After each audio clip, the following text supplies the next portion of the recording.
time about how my best friend waxed off my eyebrow in my sleep, so I cut her hair. So a little background information. I was 14 and in 8th grade, and my best friends and I were having a sleepover. And right before we had went to sleep, we were all talking about this one TikTok trend that was going around. It's like this trend where girls would go and put wax on their boyfriends while they were sleeping and then take it off. Well, I didn't think anything of it, so that night I went to sleep. I should have knew this was gonna happen because I'm always the butt of the joke whenever it comes to our friend group. Like, I'm always the one getting picked on. Like, there was this one thing that my friend Ashley saw online. It was like, if you put white nail polish on your teeth, it would make your teeth whiter. So who did they decide to try it out on? Yup, me.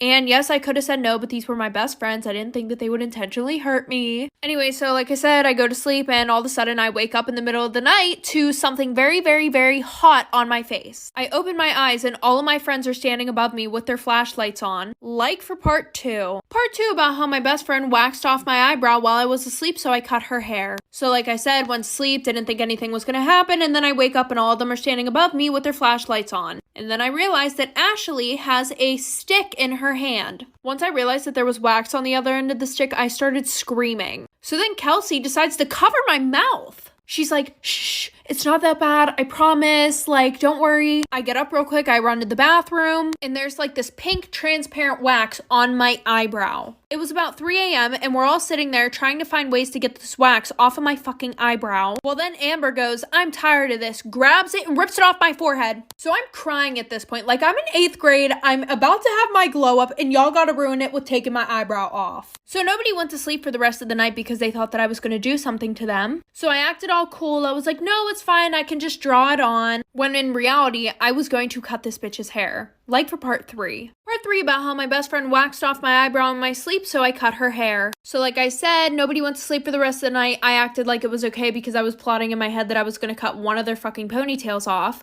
So I go over to their house next week, and every single day that week they were telling me how good my drawn on eyebrow looked. It didn't actually look good, and none of my hairs were growing back. So around 12 o'clock, all of us are ready to go to bed. I'm laying down pretending that I'm sleeping, and they think I'm sleeping, so they're over there talking shit about me on her bed, Ashley's bed. I wasn't sure which one's eyebrow I should rip off because the one ripped off my eyebrow, but then the other one put the wax on my eyebrow. They were like, she's sleeping, I don't think she's gonna do anything. She doesn't even have the balls to do anything. So around 4 in the morning, everybody is dead asleep. I get up, and Ashley had her hair in a ponytail. So that was easy enough. I grabbed a pair of scissors out of my book bag, and I cut her hair off. Story time about the girl who used me to get with my guy best friend. So a little background information, I was 15 and in 9th grade. Well, at the end of summer, right before school started, this girl named Liv added me on Snapchat. And I had seen her all around school. She was very popular and a little bit stuck up. But I added her back, and then I got a call on Snapchat from her. I answer very awkwardly, and I'm like, hi? And then she was like, oh, I've seen you in a lot of this guy's pictures. Are you guys like best friends? And I'm like, yeah, sort of. And she goes, have you ever thought about dating him? It was just an extremely weird, out of nowhere conversation. Anyway, so fast forward 2 weeks, I walk in the first day of school with my best friend Tommy, and Tommy and I have like every single class together. For some reason, Liv thought that we were friends and she would come and go as she pleased. Like Tommy and I would be standing at my locker, she would come over. Anyways, fast forward to chemistry. She walks in the class, winks at Tommy, like for part 2. Part 2 about the girl who used me to get with my guy best friend. So like I said, we were in chemistry, she walks in and she winks at Tommy. And I look over real quick and I realized that her nails were vermilion. That's Tommy's favorite color. And by the way, like I said before, I did not know this girl at all. We had never hung out. She never talked to me before this. Not to mention, anytime that her and I talked, she would only talk about Tommy. Fast forward a couple days, we're in chemistry, and somehow she got her assigned seat next to me. And she was like, hey, do you want to study for the chemistry test together? And I was kind of excited because I thought that I had a new best friend. So I said, yeah. Later on, she comes to my house. I never told her an address or anything like that, so I was very creeped out about how she knew my address. We studied for the test, and she goes, hey, do you want to hang out with Tommy and a few other guys tomorrow? Well, tomorrow was the day that I was going out of town. So she goes, okay, maybe next week. After being out of town, I came back on a Saturday, and the next day I get a text from Tommy, like for part 3. Part 3 about the girl who used me to get with my guy best friend. So like I said, she asked me if I wanted to hang out with Tommy and a few other guys. I told her that I was going out of town. When I got back from out of town, the next day I get a text from Tommy. He was flipping out on me. He said that I was talking shit about him to Liv. And apparently I said that I was happy that his mother died. And a bunch of other bullshit. Well, after that, Tommy cut me off, so I was lonely, and I started hanging out with Liv more, even though she said that terrible stuff to Tommy and made him cut me off. So fast forward a year, he is a new best friend, right? I get a DM from her on Instagram saying like, hey, did Tommy used to be your best friend? Pretty much everybody knew what happened between me and Tommy, but she was like, that girl that you're best friends with is dating him now. And then he completely cut me off. So technically, she used both her and I to get with Tommy.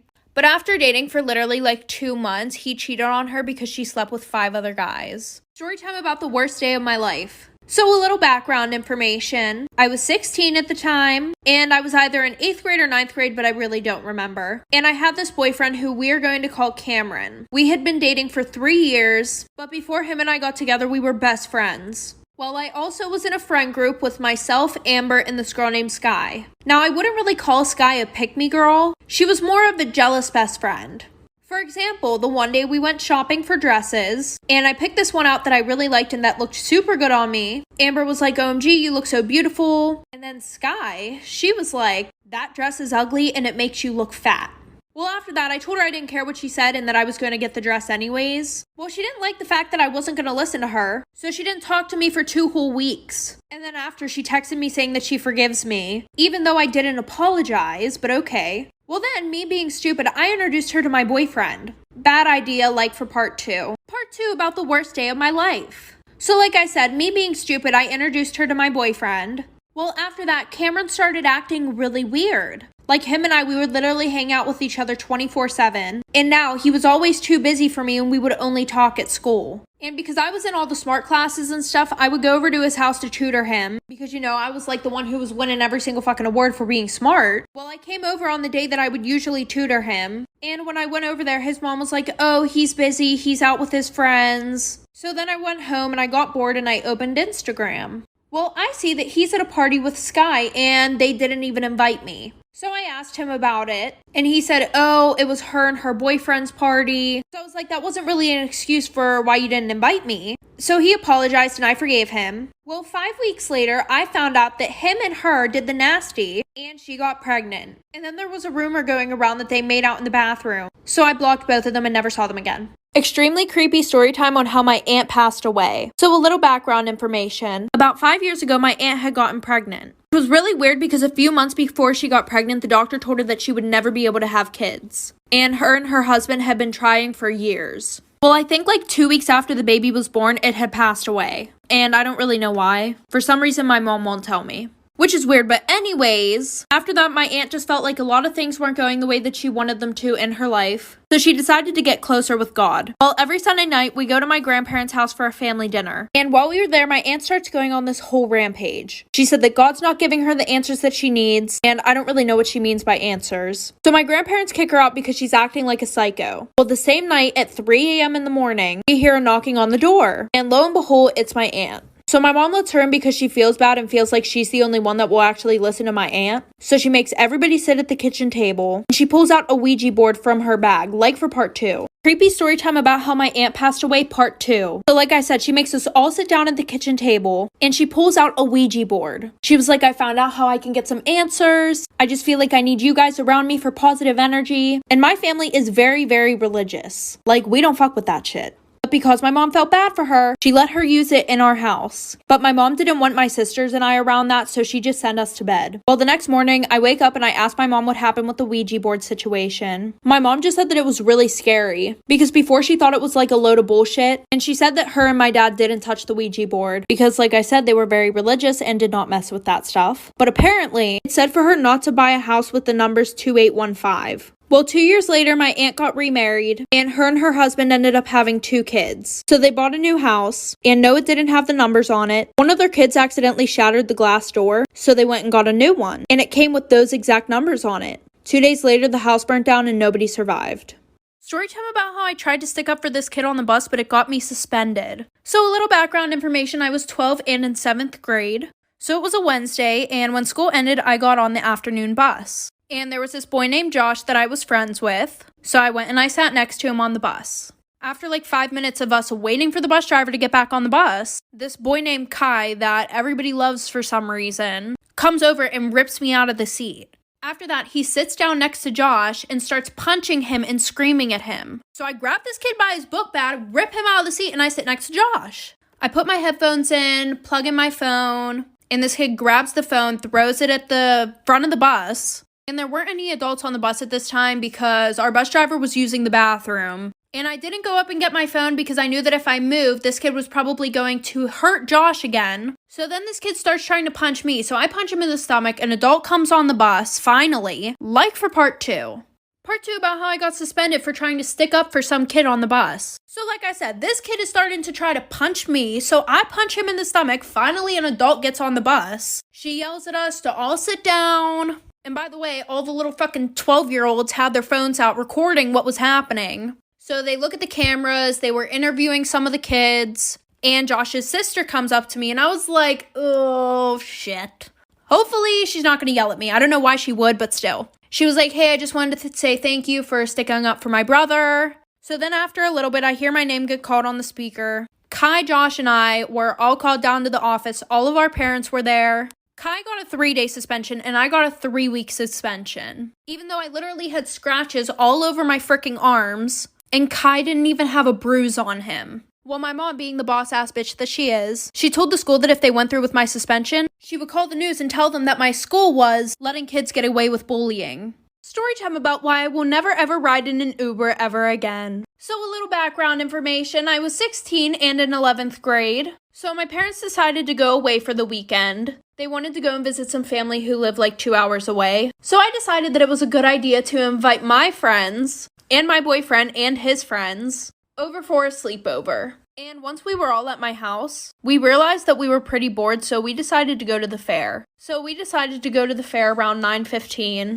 But because we were all lazy AF, we decided to just get an Uber to the fair instead of driving. The Uber there was fine. We went, we had a super great time, and then it was time to go home. It said our Uber was going to come at 10:30, but instead it came at 10:45, which I didn't think was a big deal because Ubers are late sometimes. So we all got into the Uber, and mind you, my house was literally 15 minutes away. So I ended up taking a nap because I was really tired, and then I woke up, like for part 2. Part 2 about why I will never ever ride in an Uber ever again. So like I said, my house was only 15 minutes away, so since I was really tired from the fair, I decided to take a nap. Well, I woke up 20 minutes later, and we were in the middle of nowhere. Like, when I tell you, we were on a road that literally just kept on going. I asked my boyfriend where we were, and he said that we had been on this road for a while. So at this point, we're all texting each other, and all of our friends are saying, no, we're fine, this is the way. So then I look up my address on Google Maps, and we are 45 minutes away from my house. So then I send it in the group chat, and now everybody starts to freak out. Not to mention, our Uber driver was on the phone the whole time, but he had his AirPods in, and we couldn't understand anything that he was saying. So that's when my friend Sophie, she was in the front seat, she shoved the directions in his face, and was like, I think you're going the wrong way. So then he busts a U-turn, and he's yelling at this point on the phone. And an hour later, we make it back to my house. I have a feeling if it wasn't for my friend Sophie, we wouldn't have made it out of there.